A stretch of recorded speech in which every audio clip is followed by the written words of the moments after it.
মধ্যবিত্ত বা একটু উচ্চ মধ্যবিত্ত তারাও মুসলিমদেরকে গ্রহণ করার ক্ষেত্রে একটা অনীহা আছে, এবং তারা যদি একটা বাড়ি ভাড়া খুঁজতে যায় বা বাড়ি কিনতে যায় তার প্রবল বাধার সম্মুখীন হচ্ছে। এইটা আপনি কীভাবে ব্যাখ্যা করবেন? এটাও ছাত্রছাত্রীদের পড়াশোনার ক্ষেত্রে একটা বিরাট বাধা। কীরকম বাধা? আমি এটা গবেষণা করতে গিয়ে দেখলাম যে মুর্শিদাবাদ, যেখানে কিনা মুসলিম জনসংখ্যা সবচেয়ে বেশি, গ্রামাঞ্চল পুরোটাই মুসলিম, কিন্তু কেন্দ্র যেটা বহরমপুর, সেটা হচ্ছে হিন্দু প্রধান।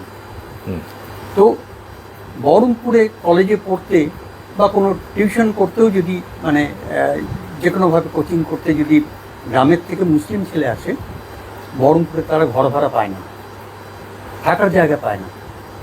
এবং এই সমস্যা সারা পশ্চিমবঙ্গ, কলকাতাতেও, এমনকি যাদবপুরের মতো এলাকাতেও মুসলিমদের ঘর ভাড়া দেওয়া হয় না। তো এই যে সমস্যাটা অত্যন্ত গভীর। আমরা যারা প্রগতিশীল কথাবার্তা বলি, হিন্দু মুসলিম ঐক্যের কথা বলি, কিন্তু বিষয়টা হচ্ছে যে এটা কিন্তু খুব ব্যাপ্ত একটা সমস্যা।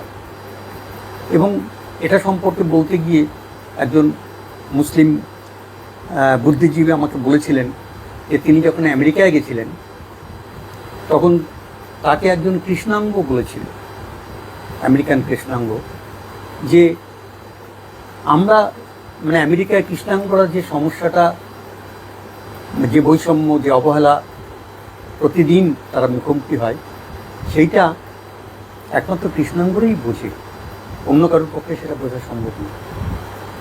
সেই উদাহরণ দিয়ে তিনি বলেছিলেন যে পশ্চিমবঙ্গে বা ভারতবর্ষ মুসলিম হিসেবে আমরা যে বঞ্চনার শিকার হই, সেটা কিন্তু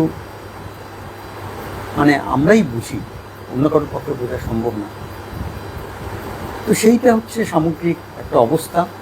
এই যে তোষণের কথা বলা হচ্ছে, যদি আমি যত বুদ্ধিজীবী, শিক্ষক, বিভিন্ন পেশার মুসলিম মানুষের এবং স্টুডেন্টদের, ছাত্রছাত্রীদের আমি ইন্টারভিউ নিয়েছি, তাদের কাউকে মনে হয়নি যে তারা তুষ্ট। তারা যে এই সরকারের নীতি বা আমাদের সমাজে তারা যে ট্রিটমেন্টটা পায়, তার ফলে তারা যে তুষ্ট, এটা মনে হয়নি। সবার মধ্যেই মনে হয়েছে যে তারা কিন্তু কোনো না কোনোভাবে একটা বৈষম্যের শিকার হয়, সেটা শিক্ষাক্ষেত্রে এবং আরও বেশি করে জীবিকার ক্ষেত্রে গিয়ে তাদের সেটা মুখোমুখি হতে হয়। তাহলে সাচার কমিটির রিপোর্টে মুসলিমদের যে অবস্থাটা বেরিয়ে এসেছিল, মুসলিম সমাজ এবং সামগ্রিকভাবে যে চিত্রটা আমরা পেয়েছিলাম, আজকেও সেই চিত্রটা এতটুকু বদলায়নি, কিন্তু কিছু মিথ তৈরি হয়েছে যে তাদেরকে তোষণ করা হয় ইত্যাদি। প্রকৃত অবস্থাটা কিন্তু খুবই ভয়াবহ।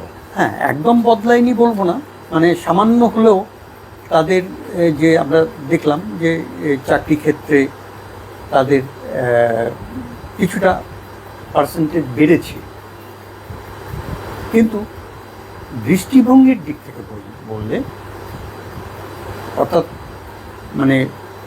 সংখ্যাগরিষ্ঠ যে হিন্দু সমাজ, বিশেষ করে হিন্দু সমাজের যারা ওপরের লেভেলে থাকে, বর্ণ হিন্দু, যে আমার ধারণা যে তাদের দৃষ্টিভঙ্গি মুসলিমদের সম্পর্কে খুব একটা বদলেছে এমনটা নয়।